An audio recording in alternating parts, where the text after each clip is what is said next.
میں نے کابل ایئرپورٹ سے نکلنے کے لیے گاڑی کی طرح جہاز چلایا۔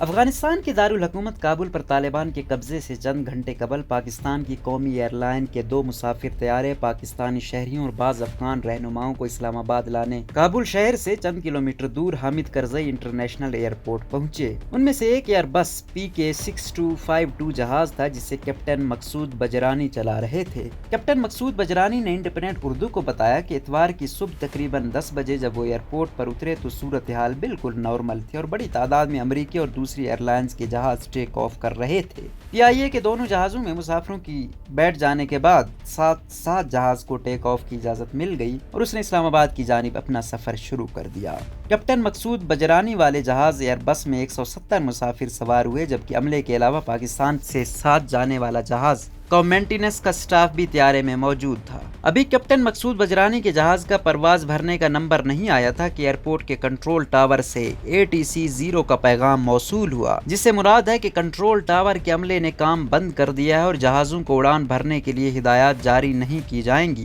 کیپٹن مقصود نے پاکستان میں PIA کے حکام کو اطلاع دی اور کنٹرول ٹاور کے کام دوبارہ شروع کرنے کا انتظار کرنے لگے۔ اسی اثناء میں ایئرپورٹ کے رن وے پر بڑی تعداد میں لوگوں نے آنا شروع کر دیا۔ کیپٹن مقصود بجرانی نے بتایا لوگ ہر طرف سے آ رہے تھے اور دیکھتے ہی دیکھتے ایئرپورٹ کے رن وے پر جیسے ایک افراتفری سی شروع ہونے لگی۔ انہوں نے کہا مجھے مسافروں، اپنے عملے اور جہاز کی حفاظت عزیز تھی اور میں نے اس وقت فیصلہ کرنا تھا کہ کیا کیا جائے۔ کیپٹن مقصود بجرانی نے کئی مرتبہ ایئرپورٹ کی ATCA سے رابطہ کرنے کی کوشش کی لیکن کامیابی نہ ہوئی، جبکہ پاکستان سے ہی انہیں بتایا گیا کہ حامد کرزئی ایئرپورٹ کے کنٹرول ٹاور پر عملے کی واپسی کا جلدی امکان نہیں ہے۔ اسی دوران کیپٹن مقصود بجرانی کا کنٹرول ٹاور کے عملے سے رابطہ ہوتا ہے اور انہیں بتایا جاتا ہے کہ وہ ATC کی مدد اور ہدایت کے بغیر خود سے ٹیک آف کر سکتے ہیں۔ کیپٹن مقصود نے کہا کہ اس دوران وہاں موجود کئی امریکی جہاز اور شینوک ہیلی کاپٹر امریکی فوجیوں اور دوسرے عملے کے ساتھ ایئرپورٹ سے اڑ رہے تھے اور وہ سب کنٹرول ٹاور کی مدد کے بغیر پروازیں بھر رہے تھے۔ کیپٹن مقصود بجرانی نے وہ مشکل وقت یاد کرتے ہوئے کہا کہ رن وے اور ایئرپورٹ کے دوسرے حصوں میں لوگوں کا رش بڑھتا جا رہا تھا اور مختلف جہازوں پر چڑھنے کی کوشش بھی کر رہے تھے۔